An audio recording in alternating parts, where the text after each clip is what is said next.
Okay, let's bring the jury in, please.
Please be seated, everyone. Welcome back, members of the jury. I hope you had a good lunch. Yes, good. I don't know if you get a chance to go out, but it's a beautiful day out there. So I think that at the end of the morning session, there was an outstanding request to publish some of the exhibits that were admitted earlier today. Ms. Pearson, are you still asking that some of those exhibits be published? I am, Your Honor. I would ask that everything be published with the exception of the chairs. Okay. All right. Ms. Gerlings and Ms. Zagel. And it probably makes sense to go row by row to avoid any confusion. Or to just go with the first row.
Okay, the record should reflect that we just finished publishing all of the exhibits admitted this morning with the exception of the photographs and the seats. Call your next witness, please.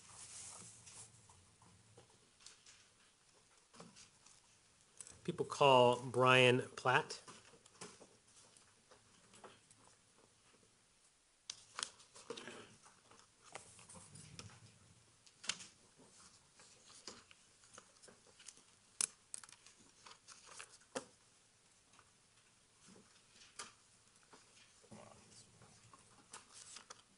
Could I have you raise your right hand so that I can administer an oath? You solemnly swear or affirm in the penalty of law that the testimony you're about to give will be the truth, the whole truth, and nothing but the truth. I do. Please be seated.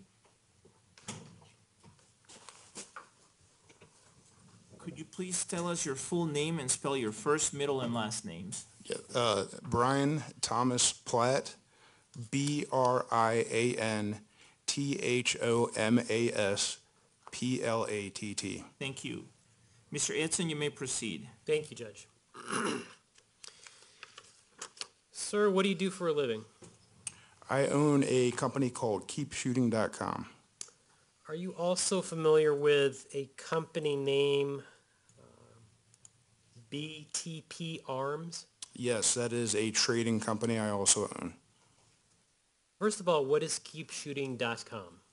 It is a website that I use to market goods that I import from Europe. What is BTP Arms?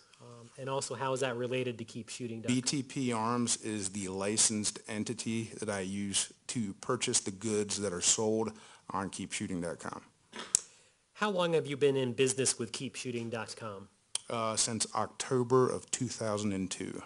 Fair to say you were in business in May of 2012? Yes, sir. Also July of 2012. Yes, sir. What type of products are sold through your website of KeepShooting.com?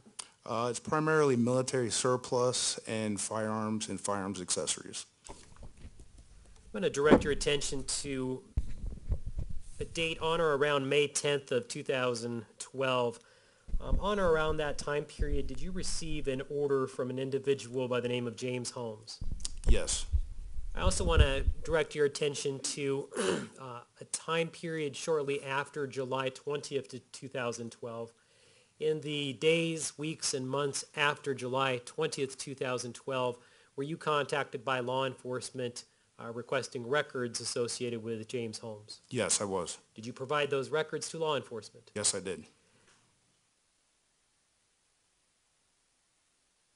Who else is employed or employees of KeepShooting.com? I have some family that works for me, and folks that I hired. So it's primarily a small family-oriented business. Let me ask you this. What is your role in KeepShooting.com? Are you the owner, CEO? I am the sole proprietor, the sole owner. It's 100% my business. There's no partners or anything like that. Okay. Are you familiar with the record-keeping system with KeepShooting.com? Yes, I am. Are you the one that actually... Yes, I do. You handle all the records? Yes. Every business record is maintained by me. You're the custodian of records? Yes. The records that you provided to law enforcement related to James Holmes' purchase of May 2012, were those records kept in your normal and ordinary course of business? Yes, they were. Are they an accurate reflection of the order from May of 2012? Yes, it is. Your Honor, may I approach the witness, please? Yes.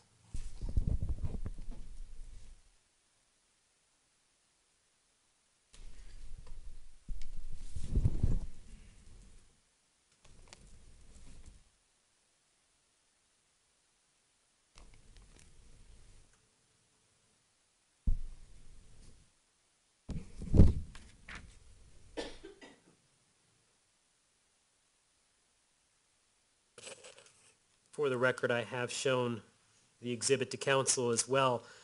Sir, I've handed you what's been previously marked as People's Exhibit 651. I believe it's a two-page document. I'd like you to take a look at that and tell me when you're done. Okay, I'm done. Have you seen that exhibit before? Yes, I have. Do you recognize that exhibit? Yes, I do. What is that? This is the printout that I provided to law enforcement. The two separate pages, just in general, without getting into great detail, what do they refer to? They refer to an order that was placed on May 10th, 2012. And was there a customer associated with that purchase? Yes, the customer name is James Holmes. And do those records fairly and accurately depict the invoice and order documentation that's kept in the normal and ordinary course of KeepShooting.com's business? Yes, they do. Judge, I would move for admission of People's Exhibit 651. Any objection, Ms. Brady? No, sir. All right, without objection, P-TR-651 is admitted and may be published. Thank you, Judge. Could I please have the first page of People's Exhibit 651 published on the screens? Sir, I'm not going to ask you to stand up or anything. I just need you to keep your voice up into the microphone. Can you see that up on the screen? Yes. You also have the actual physical exhibit in front of you as well, as you need to refer to that. My first question is, what is the date of the order for People's Exhibit 651? It's May 10th, 2012.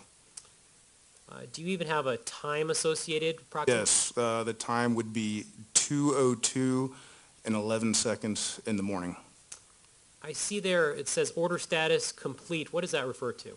That references that this order has been shipped. I'm going to draw your attention to the right side of the first page of People's Exhibit 651 where it says customer name, email. Can you talk to the jury about those, please? Yeah, the customer name is James Holmes, and that would have been what was entered into the website when the order was placed. Looks like the email address is dsherlockb@hotmail.com. And customer group is not logged in. What does that mean? That means that when the order was placed, an account was not created. Okay. Somewhat in the middle there, there's a section that says place from IP. Do you see that? I do. What is the IP number, please? It's 67.166.24.237. Can you tell the jury, please, the billing and shipping address for that particular order? Yes, the billing and shipping addresses are the same, and they are James Holmes, 1690 Paris Street, number 10, Aurora, Colorado, 80010, United States. If I could scroll down just a bit, please. The middle of the screen there, payment information. Do you see that section? Yes. Fair to say a credit card was used? Yes, What type of credit card? a MasterCard. You tell the jury the last four digits of that card number, please. Yes, the last four digits were 2217. And the name on the card? James E. Holmes. If I could scroll down a bit further, please. And a little bit more, maybe one more click. Sir, now I have here, I think, and you tell me if I'm wrong, I think this is the actual product information. Is that fair to say? Yes, that is the product information. Can you tell the jury, please, what was ordered by James Holmes on May 10th, 2012 from KeepShooting.com? 2 clear-out 6-ounce tear gas grenades. Anything else? Nothing else was ordered. What was the grand total, including any shipping that may occur? $43.79. Again, towards the end there, at the bottom, it's got a May 14th date, and it says complete. What does that refer to? That refers to the date and time that the order was shipped, and it lists a UPS World Ship Tracking number.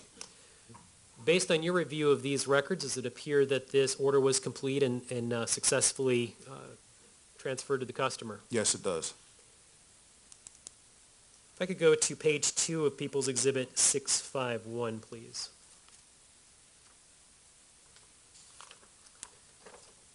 Just for completeness, that top information, what is that referring to, if anything?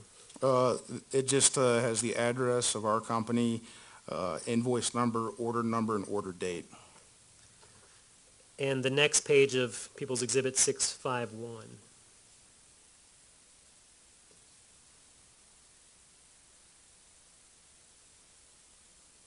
This one's a little bit harder to read, but I'd just like you to tell the jury, what is this document? This document would have been included in the box that was shipped to the customer that placed the order. Does this also include the product that was ordered? Yes, it does list the product that was ordered. And what was that? Clear out 6-ounce tear gas grenade, 2 of them. Thank you. If I could have People's Exhibit 2138, it's a photograph already admitted.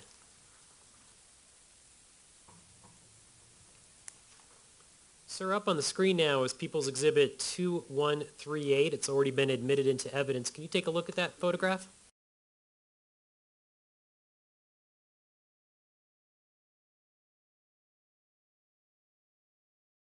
Yes, Do you recognize that? yes. What is that?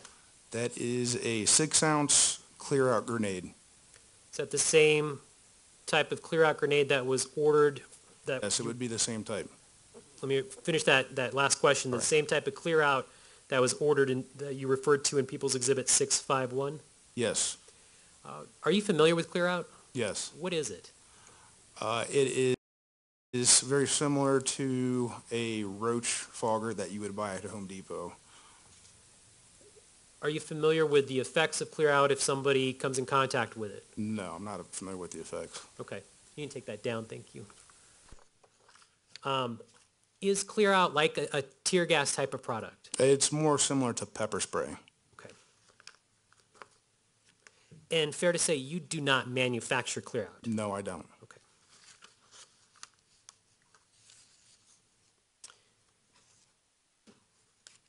Based on the information that you have from the records, was this order of quantity of 2 clear-outs placed before June 7th, 2012? Yes, it was. Was this order of clear-out, these 2 quantities of clear-out, also placed before May 17th of 2012? Yes, it was. Judge, one moment, please. Yes.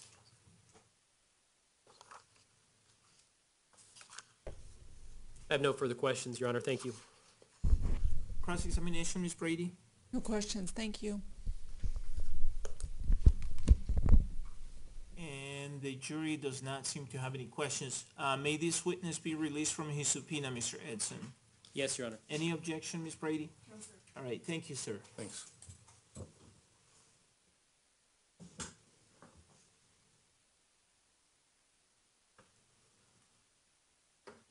Call your next witness, please.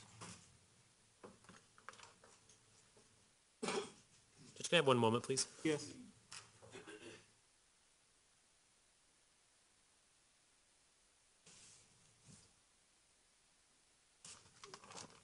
At Jiffy Lube, Put all those exhibits on the table unless you're going to use those. Thank you.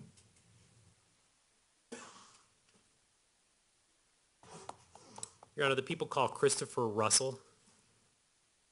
Judge, I am going to retrieve the one exhibit if I may be allowed to. Yes.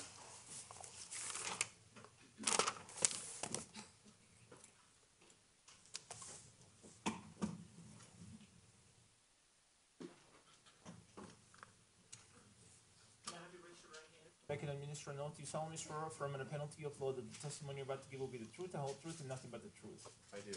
Please be seated.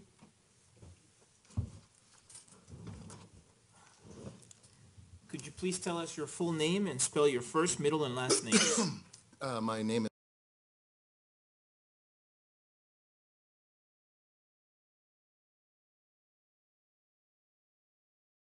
is Christopher Eugene Russell, Christopher, Eugene, Eugene, Russell, Russell. Mr. Edson, you may proceed. Thank you, Your Honor. Sir, how are you employed? I'm a owner proprietor of Bulletproof Body Armor HQ. What is Bulletproof Body Armor HQ? It's a online business that allows people to purchase protective clothing and items for their personal protection. I'm going to have you speak a little bit more, and you can move that microphone if you need to. Okay. Are you the owner and CEO of that company? Yes, sir, I am. As the sole proprietor and owner of Bulletproof Body Armor HQ, are you familiar with the record-keeping system for that company? I am. Are you in fact the sole person responsible for all the records of customer orders and such for Bulletproof Body Armor HQ? I am. I'm going to refer back to July of 2012, specifically July, on or around July 2nd, 2012. Were you in business as Bulletproof Body Armor HQ? I was. Also in the days after July 20th, 2012, were you contacted by law enforcement related to records and purchases that may have been made by a James Holmes from Bulletproof Body Armor HQ? I was. Did you provide those records to law enforcement? I did. Tell the jury, what exactly is Bulletproof Body Armor HQ? What does your business entail? Basically, it's, again, a website online presence to be able to allow people to purchase bullet-resistant clothing and articles of wear to protect themselves in, personal protection or on-duty protection. Can non-military, non-law enforcement, in other words, the general public, order items from Bulletproof Body Armor HQ? They can. Is there any particular requirements associated with that? There is none other than the fact that they cannot be a felon to own or possess a article of clothing. Okay. Do you manufacture the items you sell? I do not. Okay. Do you work with other companies? I do. Just in detail, you don't have to get into great specificity, but how do somebody orders something online through your website, how do you fulfill the order ultimately? Basically, the order comes in for the items that were chosen through the website, through a cart. That order, once paid for through a method of payment, Visa card or PayPal, then the order comes directly to my desk, and then I process the order by going through the items that are ordered and then calling the distributor manufacturer of the product. I may have asked you this, and I apologize if I have. How long have you been in business with Bulletproof Body Armor HQ? We were originally started back in 2008, 2009. Explain to the jury, if you would please, how you maintain customer records associated with purchases?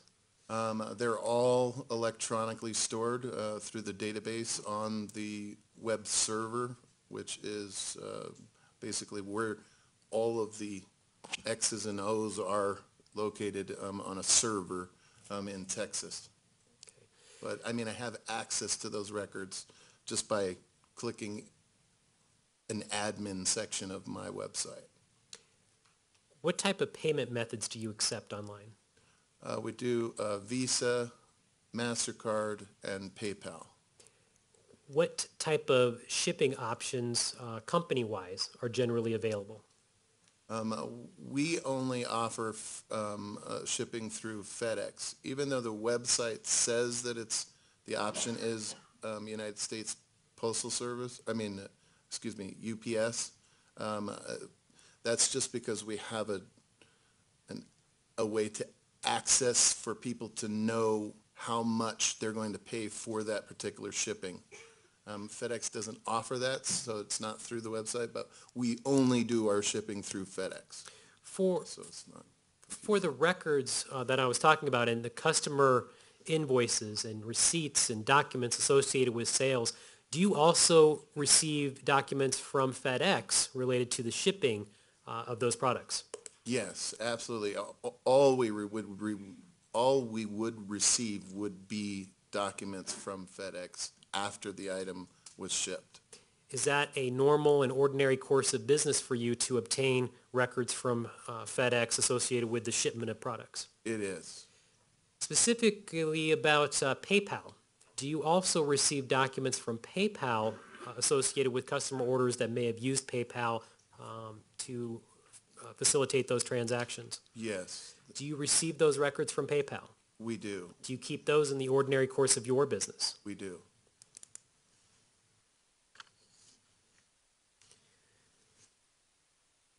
Judge, first record is this. I'm going to be handing the witness People's Exhibit 364 with the court's permission. This exhibit is attached to 362 and 363. They have already been admitted and not associated with this witness. Okay, If I may approach, Judge. you may.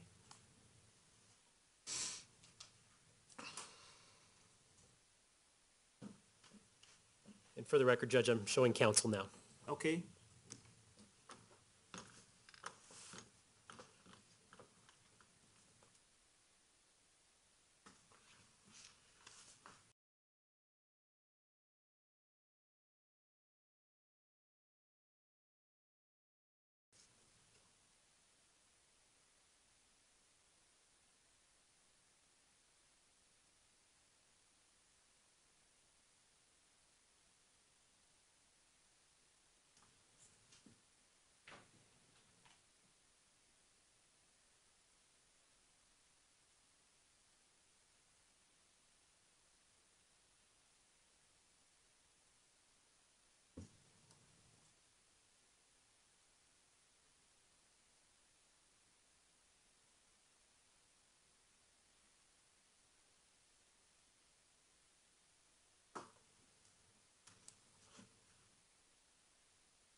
Sir, I've handed you a rather large packet of documents there, but I'm going to refer you specifically to People's Exhibit 364. Do you recognize that? Yes, sir. I'm going to have you flip through all the documents associated with People's Exhibit 364 and tell me when you've done so.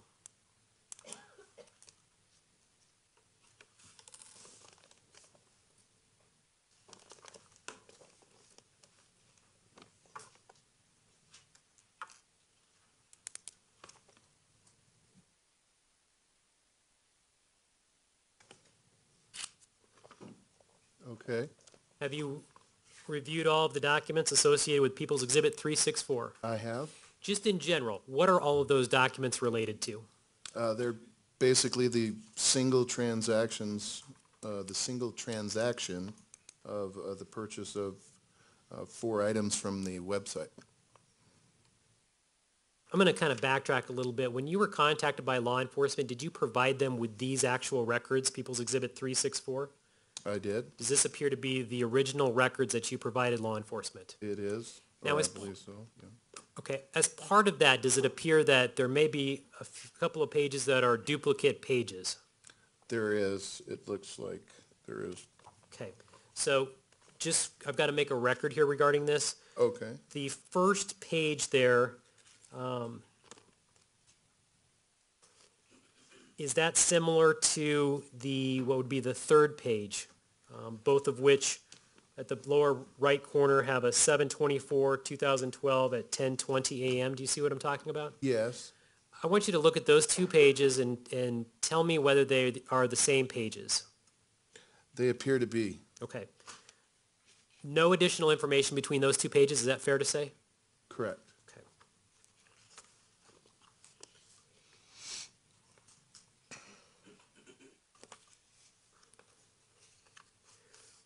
What would be the fourth page, and I recognize I don't have this numbered as such, but the fourth page that's also got a time and date stamp at the bottom, the 7/24/2012 with a date stamp of 6:33 p.m. Do you see that?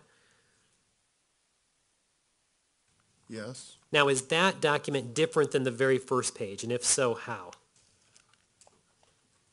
yes, this document, the reason why it's different is because this would be the actual packaging slip that would have been sent out to the customer.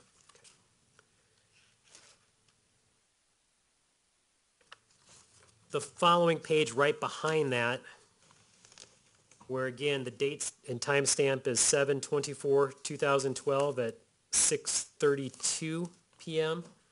Okay, Is that the same or different than the first page? that's the same as the first page. Okay. So just so you know, what I'm trying to do, sir, is I'm trying to deduce exactly what pages are duplicates and which are not. Right. Did you hand law enforcement, did you turn over to law enforcement 2 sets. 2 sets of documents? Yes, And some of them are duplicates of one another, is that correct? correct. Okay. So is it fair to say that the very first page here, the one that's got the 10:20 a.m., that is an invoice from Bulletproof Body Armor HQ? It is. And the other pages, with the exception of the packing slip invoice that you referred to, the other pages are duplicates. Is that fair to say? Yes. Okay. All of these documents, are they documents that you keep in your ordinary and regular course of business through Bulletproof Body Armor HQ? They would be. They are. And do these documents fairly and accurately, and again, in the regular course of your business, reflect the transaction from May 10th, 2012? Yes. Actually, let me strike that, not May 12th, July 2nd, 2012.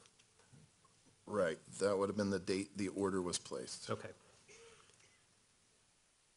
Judge, at this time, I will move for admission of People's Exhibit 364. I will agree to remove some of the duplicate pages as just testified to. All right, Ms. Brady, with the understanding that the duplicates will be removed. Any objection? No, sir. Okay, without objection, P-TR-364 is admitted and may be published, but again, you'll have to modify it to remove any duplicates. Understood. Thank you, sir. If I could just publish the first page of People's Exhibit 364, and Judge, that will be the page that we will keep within the exhibit.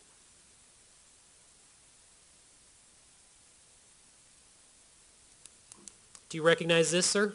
I do. Okay. I'm going to just kind of talk you through a little bit here. Need you to keep your voice up into the microphone. Is this an invoice from Bulletproof Body Armor HQ? That's a copy of one. Okay. Am I using the right term, invoice? Yes. Do you see an invoice number? It's 545. This order, who was it sold to? James Holmes, What was the address that the items were shipped to? 1690 Paris Street, apartment number 10, Aurora, Colorado, 80010. Is there a phone number associated with this order? There is. What is that number? 858-449-7348. Is there an email associated with this order? There is. What is that? DSHERLOCKB@hotmail.com. What was the date of the order? Monday, July 2nd, 2012. And the method of payment? Would have been through PayPal. If you could scroll down just a bit. Fair to say in the middle of the screen here, this is the actual product order, is that correct? That is. I'd like you just to talk through what the actual sale was to the jury, please. Okay, so the items that were ordered were 4 different items. The first one was a torso neck protection. That is basically a 3A bullet-resistant neck protection. The second item was a bulletproof arm protection. That is a 3A protection for bullet resistance. I'm going to stop you right there. What do you mean by 3A? Okay, 3A is the highest level that's obtainable in a flexible Kevlar type material, bullet resistant material.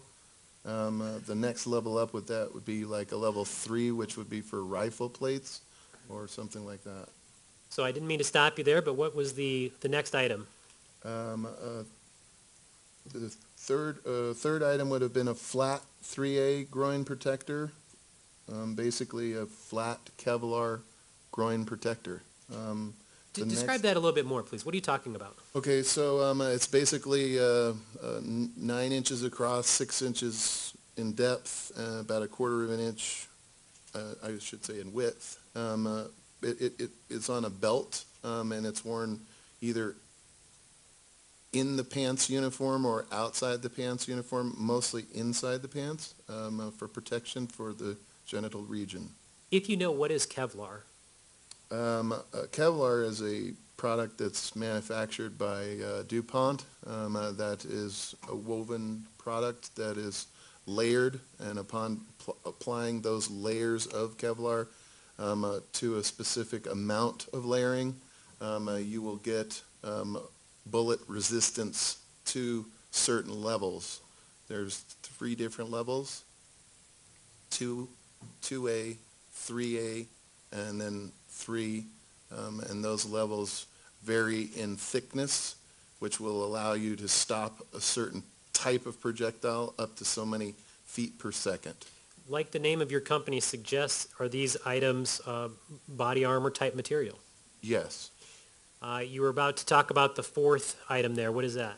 The 4th item here is a groin protector, again, protection for the genital area of a male in particular, and this would be something that would look similar to a cup that you'd wear in playing baseball.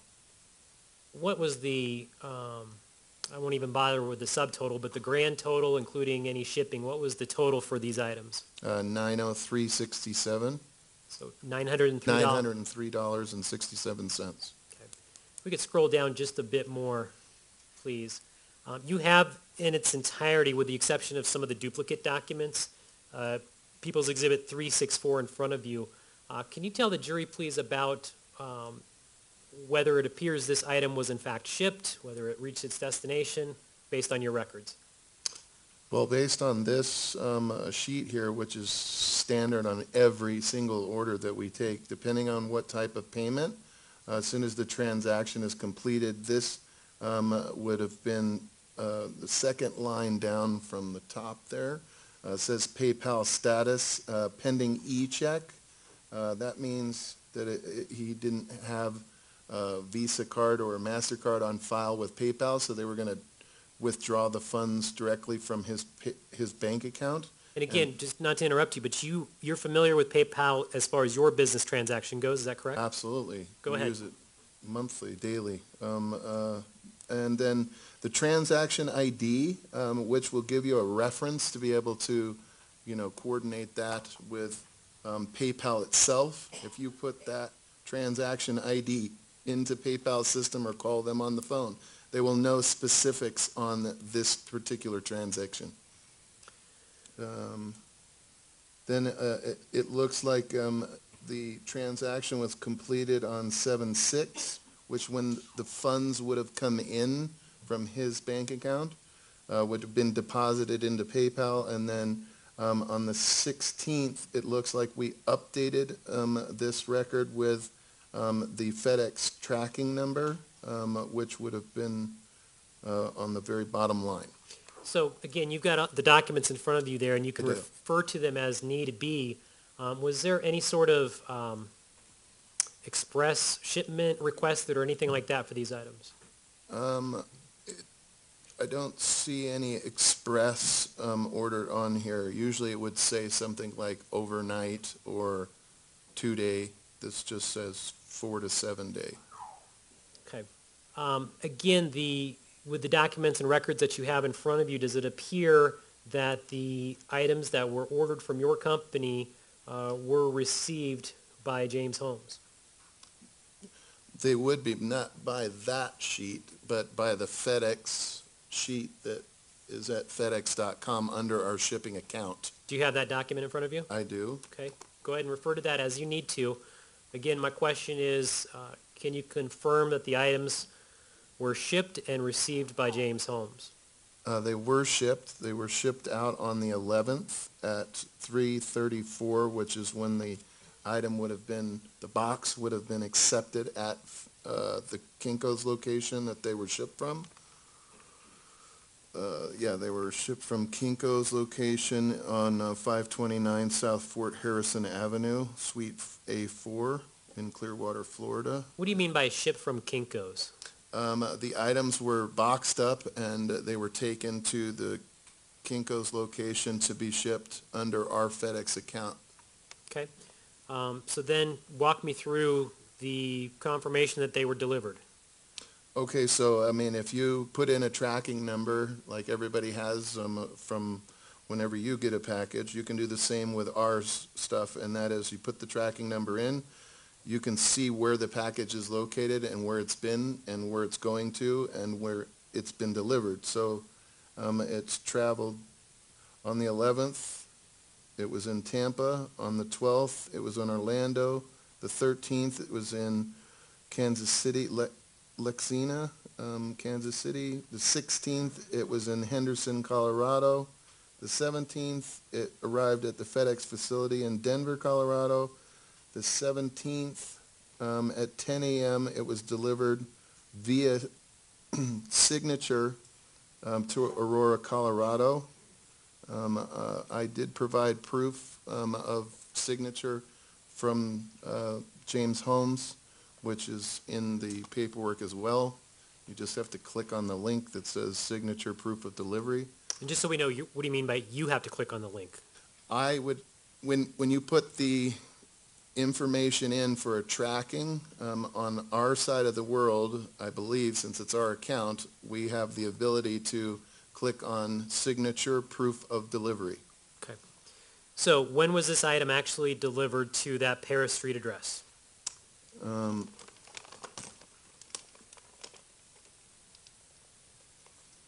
It says right here, delivery date July 17th, 2012, 10 a.m., and it has his digital signature on the screen where the package is, when you receive the package, he sticks the machine out and you have to sign on the digital paper. Now, are you familiar with FedEx as far as the digital signature process? I am. Okay, now I'm not going to ask you specifics about that. My question for you is, your products, the items that you personally sell to folks, do you require a signature like that? Yeah, specifically when you're sending out items that are this caliber of expense, and because of the nature of the product itself, we specifically require that the person receiving the item has to sign for it, and it cannot be shipped to any other address but the billing address of the purchaser. If I could just scroll back up on the document that's on the screen now, a little bit further, please. And again, Judge, this is the first page of People's Exhibit 364 for the record. I failed to ask you there, the second one, bulletproof arm protection. What exactly is that? It's the same type of protection. It's a 3A protection, meaning a layered Kevlar product that looks sort of like the upper portion of the sleeve of my arm. Let me ask you that. First of all, you're familiar with that particular type of arm protection, is that correct? Yes. Does that type of arm protection go over or under clothing, coats? Can do either or. Traditionally, it's worn alongside of a bulletproof vest. For both the neck protection and the arm protection, was there a specific color that was chosen? There was black. For both of those items? It was black for basically all three because we only sell the Kevlar groin protector in black. Okay. And that means the flat Kevlar 3A groin protector. Okay. So the top three were all in black? Correct. And when I say top three, I'm talking the neck protection, arm protection, and the flat Kevlar groin protection? That's correct. Judge, can I have one moment, please? Yes. Nothing further at this time. Thank you, Judge. Ms. Brady, do you have any cross-examination? No, sir, thank you. All right. And the jury does not appear to have any questions for this witness. May this witness be released from his subpoena, Mr. Edson? Yes, sir. Thank you. Any objection? No, sir. All right, thank you, sir. Mr. Edson, make sure you modify that exhibit. Thank you. Please. All right, call your next witness.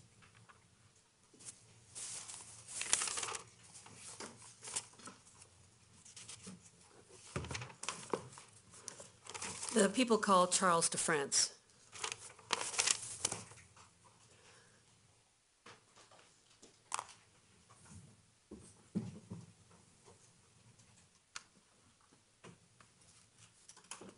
Good afternoon. Could I have you raise your right hand for me so that I can administer an oath? You solemnly swear or affirm under penalty of law that the testimony you're about to give will be the truth, the whole truth, and nothing but the truth. I do solemnly Please, sorry, please be seated.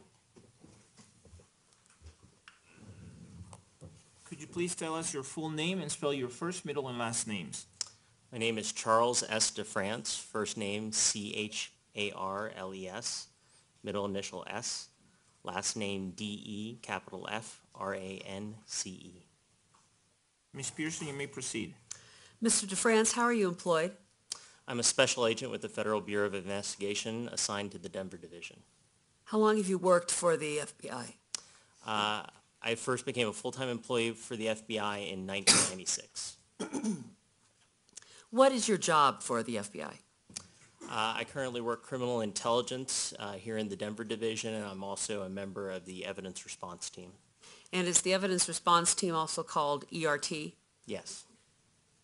Did the ERT team that you're on, were they asked to assist at the Century 16 theater shooting in Aurora in July of 2012? Yes, ma'am. Did you respond to the theater at some point? Yes, when the shooting occurred and I got word of it, I was actually out of town in Orocovis, Puerto Rico, and had to return to Denver. I made arrangements to return the next day, so that by the time I got back to Denver to assist, 2 days of processing had already occurred at the theater, so I came on the beginning of the third day. What were your duties with regard to the theater? My background, I started in the FBI in the Firearms Tool Marks Unit in the Laboratory Division, where I started as a physical science technician and then later as a forensic examiner. And I was qualified in firearms identification, tool mark identification, gunshot residue analysis, and shooting reconstruction. And for that reason, my primary duties when I arrived on scene was to evaluate that scene for the standpoint of a shooting reconstruction. What did you begin to do in the theater? When I arrived, I evaluated it. It definitely had a lot of potential for a shooting reconstruction, so I immediately began my work on that. And that first stage of a shooting reconstruction really revolves around identifying all the projectile impacts that are on the scene. So I started working on that, locating projectile impacts, documenting where they were, giving them a number, documenting their characteristics, and taking notes on their location as well. Now, we previously saw with a witness a couple of photographs that had, for instance, 9-61. Are those the kind of notations that were being made on seats that had impacts in the theater that you were working on?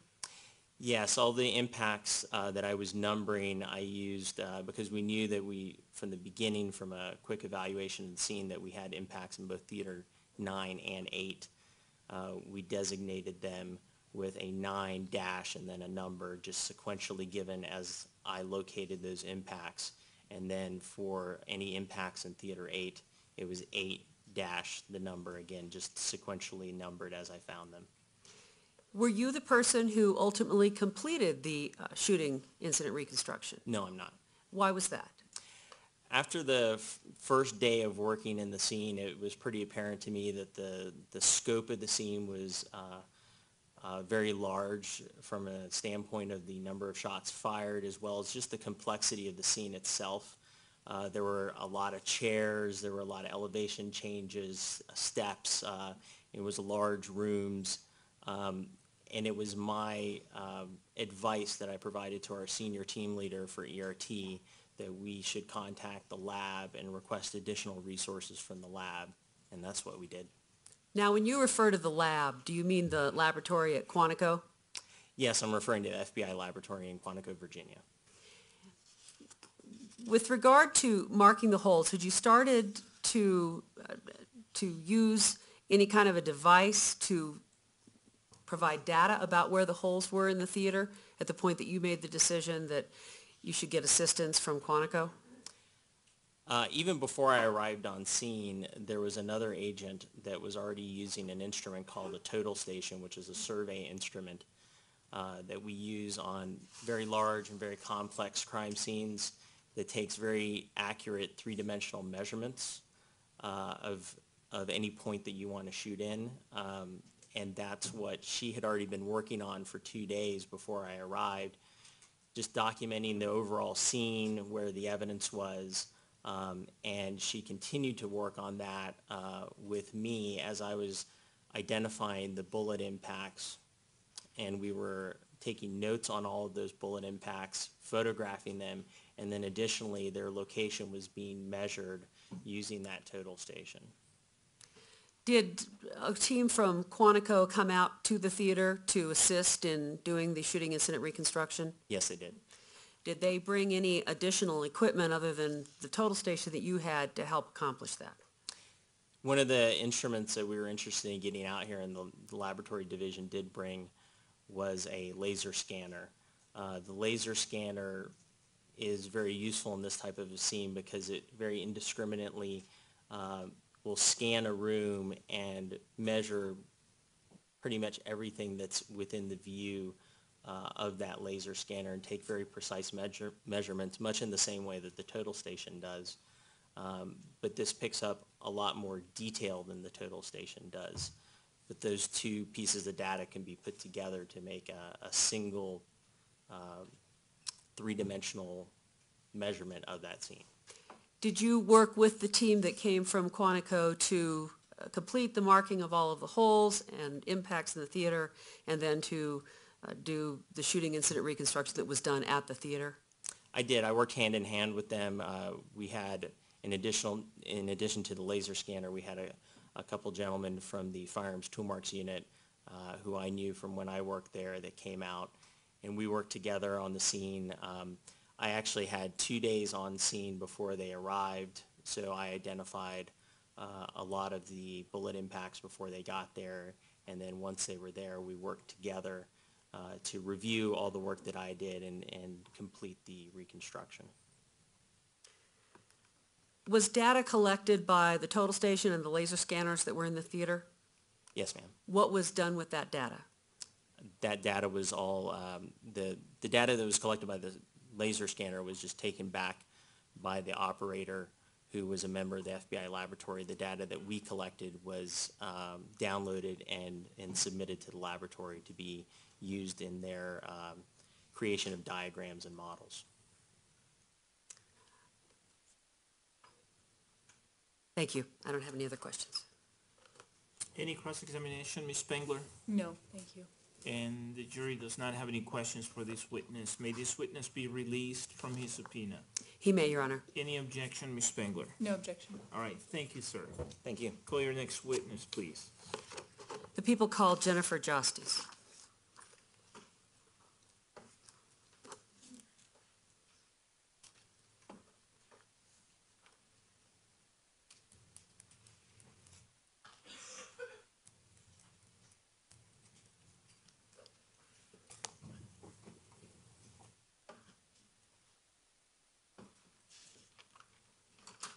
Good afternoon. Do you solemnly swear or affirm under penalty of law that the testimony you're about to give will be the truth, the whole truth, and nothing but the truth? I do. Please be seated. Thank you. Tell us your full name, please, and spell your first, middle, and last names. Jennifer Ann Justice, Jenniffer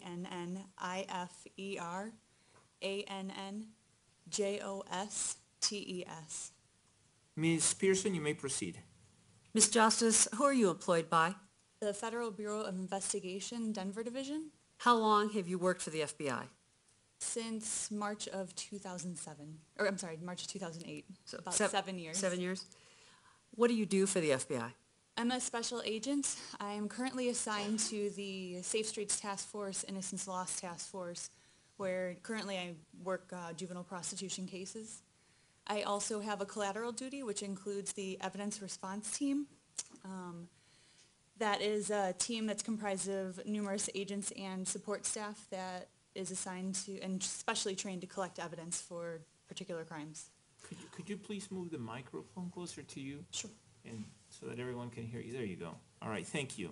Ms. Pearson. Were you part of an evidence response team that was asked to respond to the Century 16 Theater shooting in July of 2012? Yes, I was. What did your duties consist of with regard to the evidence response team or the ERT team?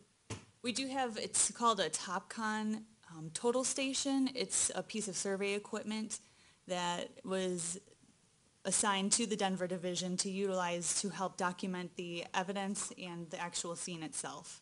I'm going to hand you what's been marked as People's Exhibit 2848.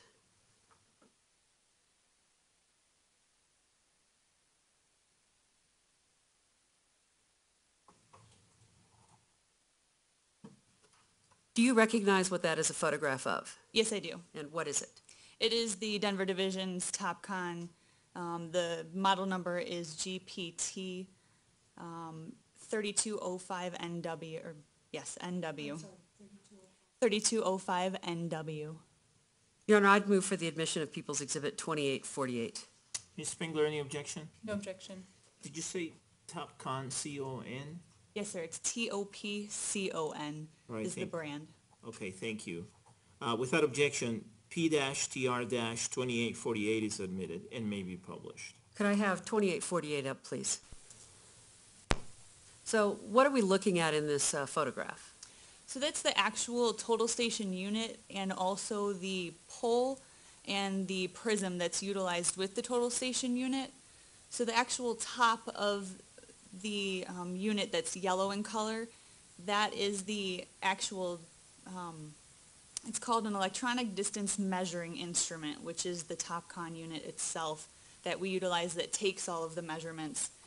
That unit will measure the angles vertical and horizontal, and it'll also give us a distance measurement, and it'll send that back to a handheld electronic recording device that we utilize to get that machine at the top to work, and then that unit records all of the data. The handheld unit records all of the data, that we download the data off of that handheld unit, and then that data goes to the lab for them to process it as requested.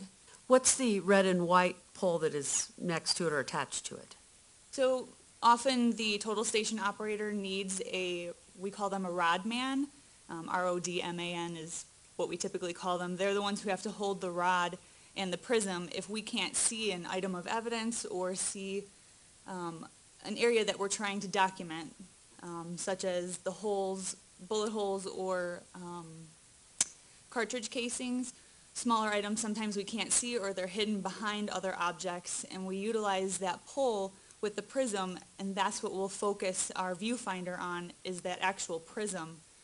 And then we put into the system, in the handheld device, we say how tall that pole is, so then it'll automatically deduct that certain range, which is typically, we use a standard of 5 feet, depending on whether we need to raise the pole or lower the pole. So we'll have an assistant that's usually instructed by someone who's been trained on the total station to operate it. We can have anyone be our assistant, and we just need to instruct them where to place that pole and how to hold the pole. They just hold it level. Now, this looks similar to equipment that you see with road crews using on the side of a highway. Is it the same kind of science behind this? It is. It's a standard off-the-shelf survey equipment that surveyors on the side of the road can also use. What was the purpose of using this in the theater? So rather than using tape measures to conduct measurements and take measurements of all the items of evidence, to measure the actual walls and the ceilings and how high everything was, instead of using tape measures to measure the distance of the holes relative to walls of the theater, this is way more accurate than using a tape measure and writing down the measurements. It's a plus or minus 2 millimeter margin of error with using the total station to give us the exact measurements. It's actually three-dimensional measurements of a point in space, which would be some of the evidence in this case. How many days did you use the total station in the theater? 8 days. Now, we heard the previous witness also talk about a laser scanner that was used in the theater. Is a laser scanner used in conjunction with the total station?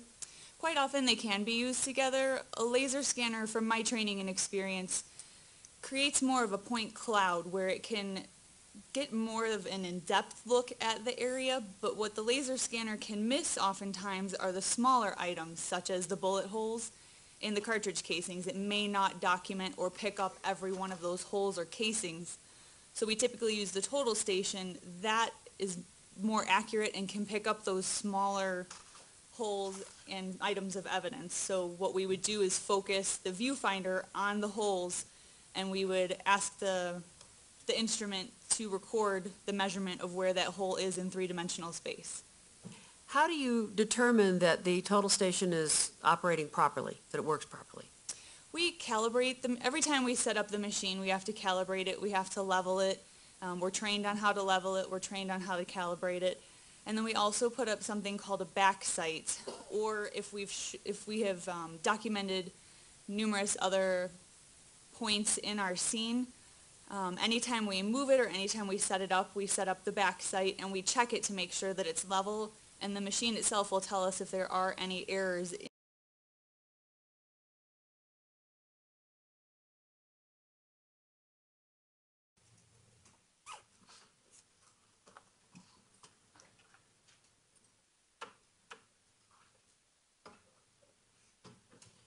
Come on this way. Morning or afternoon. Could I have you raise, before you sit, could I have you raise your right hand for me so that I can administer an oath? Do you solemnly swear or affirm under penalty of law that the testimony you're about to give will be the truth, the whole truth, and nothing but the truth? Yes, sir. Okay, please be seated. Could you please tell us your full name and spell your first, middle, and last names? My first name is Corbin, Corbin, middle name Lavon, Lavon, last name Dates, Dates. All right, Ms. Tish McGuire, you may proceed. Good afternoon. Hi. Were you at the Century 16 movie theater in Aurora, Colorado on July 19th of 2012? Yes, I was. Did that go into the early morning hours of July 20th of 2012? It did. What were you doing the day of July 19th of 2012 prior to going to the movie theater that day? I was working at a call center for Convergys. That following evening, everybody was trying to get out of work early to go see the Batman premiere. And I originally had no plans to go see it. Didn't even think about it, but it was a last-minute thought. So I went on Fandango before I left the building and tried to book 2 tickets for myself and a friend if I can get to come with me for Theater 8, but it was sold out, so I took Theater 9. Who was your friend that you bought a ticket for that evening? My original friend who was supposed to ride with me was my friend Andrew, but I never got a hold of him in time, so my last-minute backup was Jennifer Seeger. And did she accompany with you to the movies that night? I arrived to the movie theater first, and she met with me later that night. What time did you arrive at the movie theater that night? I want to say maybe, honestly, I can't remember what time I arrived. What did you do when you got to the movie theater? I checked in my tickets, and I went to Theater 9, and I went to look for a seat. The whole theater was packed. The only room that was available was the first row entirely and a couple outer seats on the second row. So I sat within the second row on if this was a screen, it would be this side. Mm-hmm. Right, so if you're facing the movie theater screen, the far right The side. far right side. Mm-hmm. And you were in the very second row. I was in the second row, yes. Probably about 2 to 3 seats in, sorry. Perfect. What'd you do while you were sitting in the movie theater? Just looked around, observed a lot of different people. The theater was actually playing some trivias, kind of like fun things before. The trailers haven't even started showing yet. So it was just more like that prepping for the theater. And I was texting my friend Jennifer to kind of confirm if she would make it on time because she was driving from Castle Rock all the way back to Aurora. Do you recall observing any individual sitting in front of you during that time where you were waiting for the movie to begin? I do remember a family group of about 4 to 5 people and a lady with an infant in a car seat came and sat in the front row. They looked around for a bit, they got up and then they left. And then I noticed an individual came in and sat down in the front row to the far right. And what seat did that individual sit in? I would look like it was the very first seat on the right in the first row. How would you describe that individual? The light was dim, so I can't be too direct about the color. It looked like he was wearing a gray outfit. The hair looked a bit reddish orangish, a little bit. Did it look like a natural hair color to you? No, it did not. How would you describe that hair color? I don't want to, probably a deeper carrot orange, should I say? What did you observe about that individual sitting in front of you? He was by himself, and at that time I was speculating what that person could have been doing by themselves, but I didn't read too much into it. At some point in time, did that person ever move from their seat? The majority of the time while I was sitting there, he was sitting in a seat. When I got a message that my friend had arrived, and I noticed he got up and went towards the emergency exit on the right-hand side of the theater. And I noticed there was a cell phone in the hand, and it seemed, the way his body was positioned, it seemed like he was waiting for somebody to meet with him through the exit door, which I thought was strange. But at that same time, I was walking out to get my friend, so I wasn't paying too much attention to him. Did you ever hear a phone ring? No. Did you ever hear a voice on the other end of the phone? No. How would you describe how that person was positioned in the exit door? In the exit doorway, I know that the exit door was propped open by one foot, his right foot to be exact, and the left foot was on the inside of the building. Could you see part of that person's body from where you were I seated? can only see a side profile. And was it the same person with the orange hair who had been sitting in front Yes. of you? Your Honor, with the court's permission, I would like to ask Mr. Dates to meet me up here, and we're going to use this as a door to demonstrate for the jury what he saw. Okay. And I'm sorry, Mr. Dates, there is a cordless microphone up there. If you could grab that.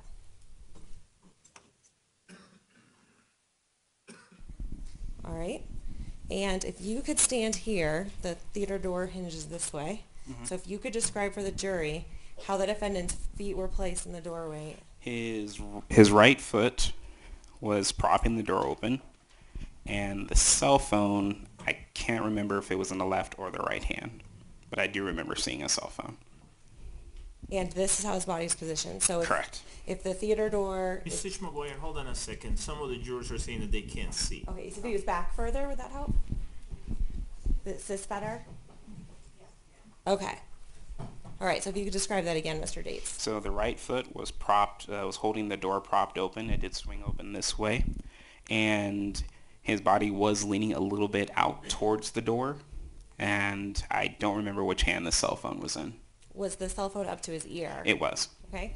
Now, if is this the area right here that is like the cubby hole that goes back in the theater Correct. seats would be back there? Yes. Now, approximately where in this room would you have been sitting in proximity to where this person in the doorway was?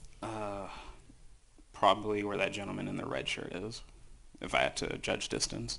And that's about how far away you were that night when you saw this individual. Mm-hmm. Could you see that individual clearly? No. Okay. But could you see that figure clearly, and could you tell for certain that the door was open and propped? I could tell for sure that the door was propped, and I could tell it was the same person because I did remember seeing him getting up and go towards the door.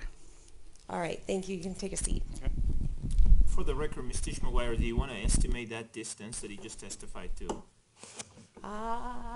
23 feet, Your Honor. Sir, does that sound accurate? Do you know? Somewhat accurate, maybe a little bit farther away. Okay, thank you. All right, Count- you may proceed. My co-counsel is telling me to correct that to 12 feet, Your Honor. Okay. All right, thank you. All right, Mr. Dates, now when you got a text from your friend Jennifer at that point in time, right? Yes. So what did you do at that point in time? She informed me that she was just now parking her car, and I informed her that I was going to go out and meet her at the door to hand her her ticket so that we could come back in. Now, when you got up to leave, was that person still in the doorway? Yes.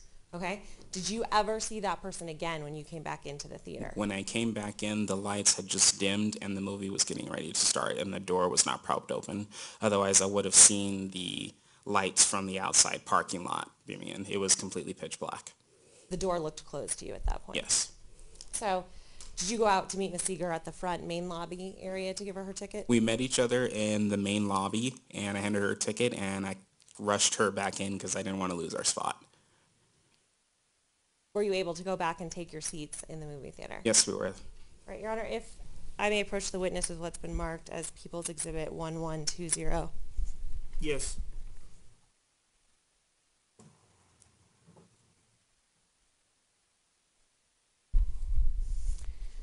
Mr. Dates, do you recognize that document? Yes, I do. What is that document? It is the original layout of the theater before the remodeling. All right, and did you document on there where you actually believe you were seated that night and where you saw that individual with the red-orange hair? Yes. Does that fairly and accurately represent what you believe you saw on the night of July 19th of 2012 into July 20th of 2012? Yes. Your Honor, at this time I would move for the admission of that exhibit. Any objection? No. Without objection, it is admitted and it may be published. Could you please have that?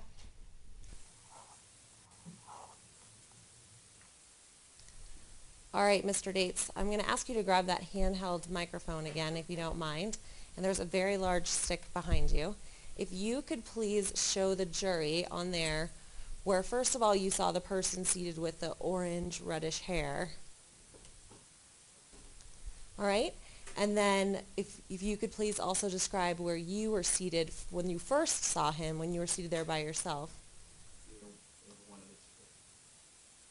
One of the two seats.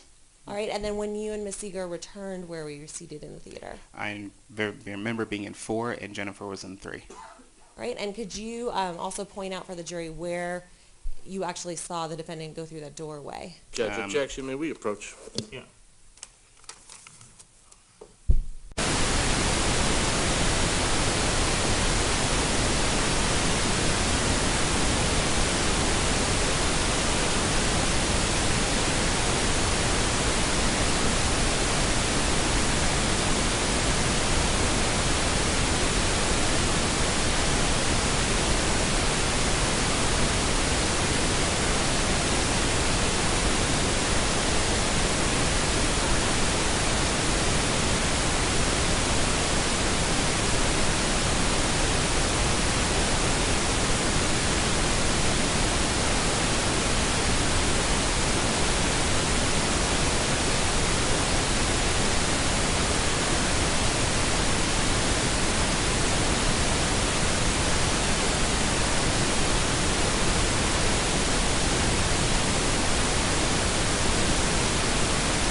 All right, if I could please have that exhibit back up. Thank you, Mr. Dates. Now, if you can again show for the jury where you saw the person with the reddish orange hair go. Right here and through the doorway. Okay, thank you very much. You can have a seat.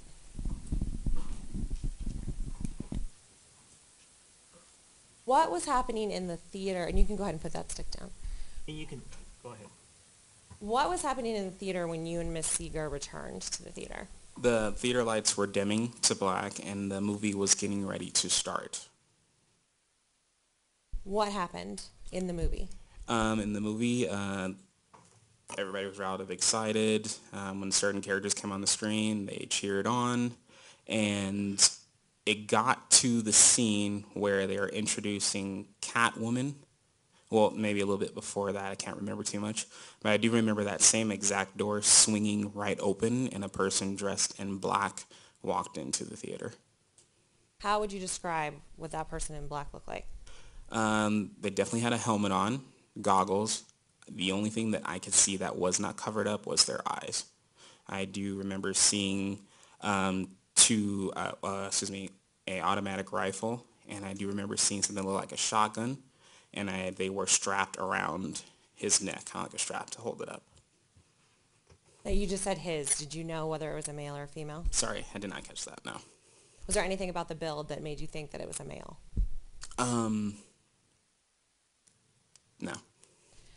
What happens when you see this figure walk into the theater? I remember that the figure looked around for a bit. I heard two containers were being thrown into the first row of the theater, and two pops went off, and it emitted a type of gas inside of the theater, and then I immediately heard two gunshots at the ceiling, and at that point I immediately went to the ground, and Jennifer went to the ground behind me. Did you actually see the guns being fired? I saw the first round go up to the ceiling, and then I immediately went to the ground. Is it possible that it could have gone up into the stadium seating area of the theater, or do you think it went to the ceiling? I do remember seeing the gun being pointed up. I do not remember directly seeing it being pointed this way. After you hear that first shot and you see that first shot, what do you do? I immediately go to the ground and within the aisle that I'm in, and Jennifer fell behind me because she fell on top of me. How are your bodies placed when you are on the floor? Basically laying down, and my initial instinct was to crawl through to the other side. Now, when you say to the other side, so if you're facing the screen, you're crawling towards the left side of the theater? Towards the left side. Were you able to do that at that time? Yes, I was. Was Ms. Seeger able to do that at that time? Ms. Seeger was able to do that too. How far did you get moving down towards the left side? It wasn't until about midway, sometime between where I was now and midway, where I started hearing people screaming for their lives. At the time, it was still processing in my mind if this was real. And at that same point, when I was crawling through, the casing of the bullets slid up under the first row of the seats, and one of them did burn me in the leg. What did that feel like? It hurt. It burned. Yeah. What do you remember going on? Was there still gunfire going on? There was still gunfire going on. I do remember the first shots that I heard sound like it came from a rifle. The second one was a shotgun, and then the third one was a pistol. Now, what else do you remember you and Miss Seeger doing during that time period? I do remember people running towards the left side of the auditorium, trying to make it through the exit of the left side. I was not in that group. I was still on the ground with Jennifer. The people in front of me were scared as well too. In my mind process, I wanted to keep them calm because I didn't want the person to come back around and get us. Now, could you see where the shooter had gone in the theater? I did not want to look up. Did you ever notice if the shooter went to the rows behind you at any point in time? I heard the gunshots go behind me as I was crawling to the left, so I heard gunshots going up this way, but I did not see it because I did not want to look. Why didn't you want to look? I just wanted to keep my head down. I did not want to make myself visible or anything. So what happens while you and Miss Seeger are crawling towards the left side of the theater? So as we're crawling towards the left side of the theater, the group ahead of me they were able to get up and run towards the exit. I did not see where the shooter was by that point. We did not get up and run instantly. I told her I wanted her to stay close to the ground because my fear was what if the shooter was at the top of the auditorium and picking those off who were going through. So what did you do next? So we stayed on the ground. I told her not to move. Her asthma was getting worse, and she had begging me that we had to get out of here. We have to get out of here. But I did not want to move until I knew it was clear. So once it was clear, I got up. I grabbed Jennifer, and I wanted to run out. An individual came back in and said he could possibly be coming back. And when I heard that, I grabbed Jennifer and went down towards the theater, towards the screen, and I told her to lay down and play dead. Is that what you did? Yes. What did you do after that? I remained quiet. Jennifer could not stop yelling about how bad her asthma was getting. So by the time it seemed clear again, I got up and I noticed behind me in the curtain that there was a gentleman hiding behind the curtain. It was not the shooter. It did not look like he was wearing the same shoes. In fact, the person came out and revealed himself. He did not want to leave. So when I heard the message that he could be coming back, he hid himself back behind the curtain.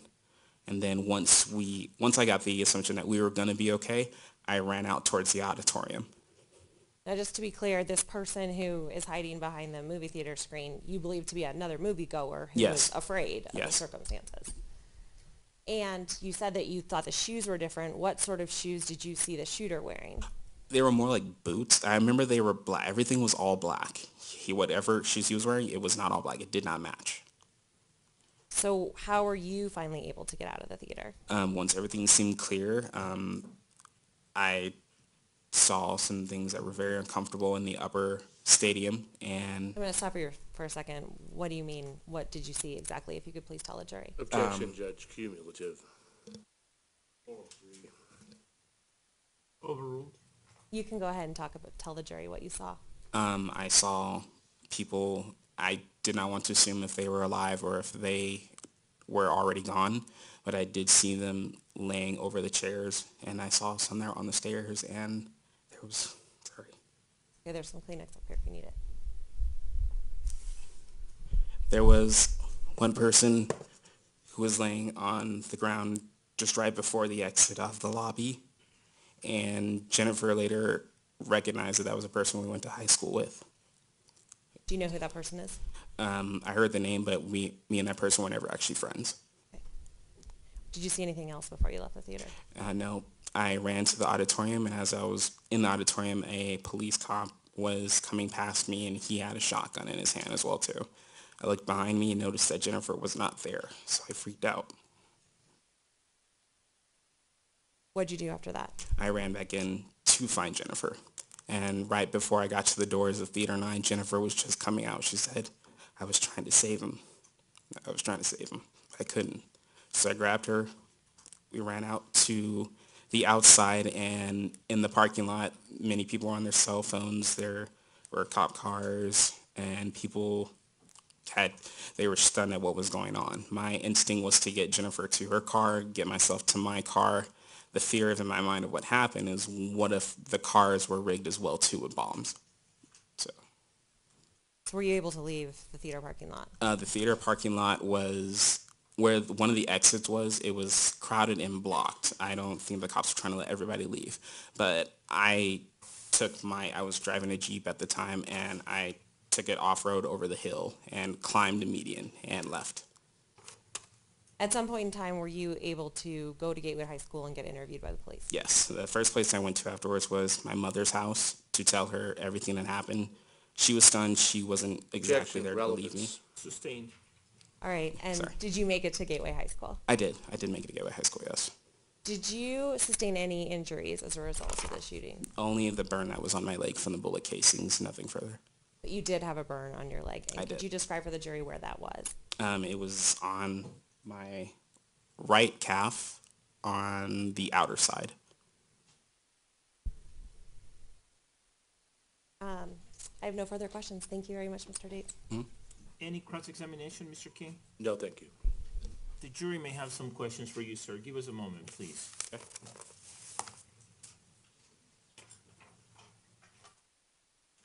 Thank you.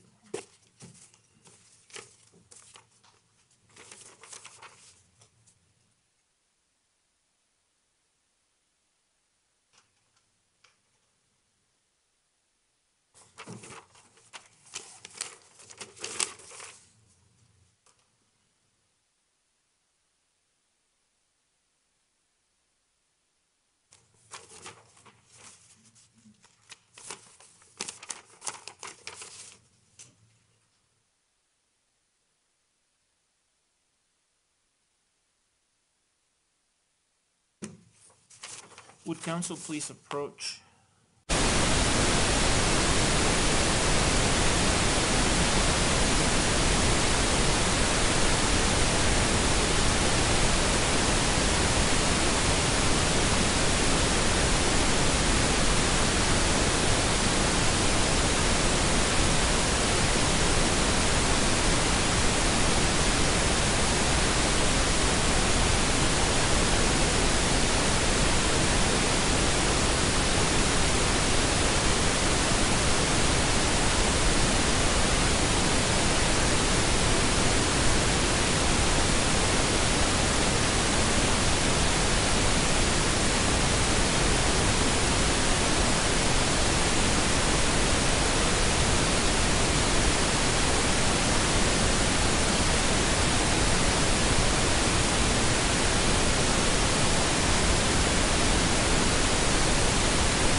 sir, the jury has submitted some questions, and based on the rules of evidence and other applicable rules of law, I have determined that some of these are appropriate, and so I will ask these questions now. The first question is, did you hear the shooter say anything? No.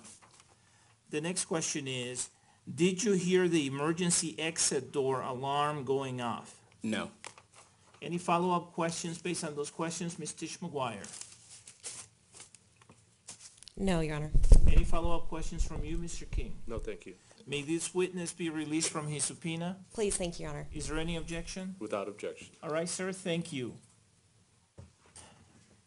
Members of the jury, it's 3:40, so let's go ahead and take our afternoon break at this time. Please keep in mind all of my advisements during the break, and I'll see you back here in 20 minutes at 4. Enjoy the break.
The records reflect that the jury has exited the courtroom. Now everyone may be seated. Is there anything that we need to talk about on behalf of the people at this time, Ms. Pearson? Your Honor, I'm sorry for doing that, but I distinctly heard your voice, which I don't normally hear when that was going on, and I wanted to make sure that it wasn't going out over the broadcast or something like that. So All right. that's why I did that. I appreciate that. Thank you. Anything on behalf of the people, Ms. Pearson? Yes, Your Honor. Last week, we introduced Exhibit 306, which it was a video of the robot in the car. And court probably noticed there was audio at the beginning of it, which we turned down. We have made a substitute exhibit, which does not contain any audio, so that there can't be any inadvertently played by the jury if they choose to look at the exhibit later. Any objection to that, Mr. King? No, sir. All right, without objection, we will swap that version of P-TR-306 for the one that you tendered last week. In the meantime, Ms. Tischmeier, make sure that you modify the last exhibit that was admitted in accordance with the conversation we had at the bench. And then, Mr. Edson, make sure you modify the exhibit that you admitted, that you indicated had some pages that were duplicated, okay? All right, anything else at this time? Anything from the defense? Ms. Spengler or Mr. King, anything? No, thank you. No? Okay, enjoy your break. See you in 20.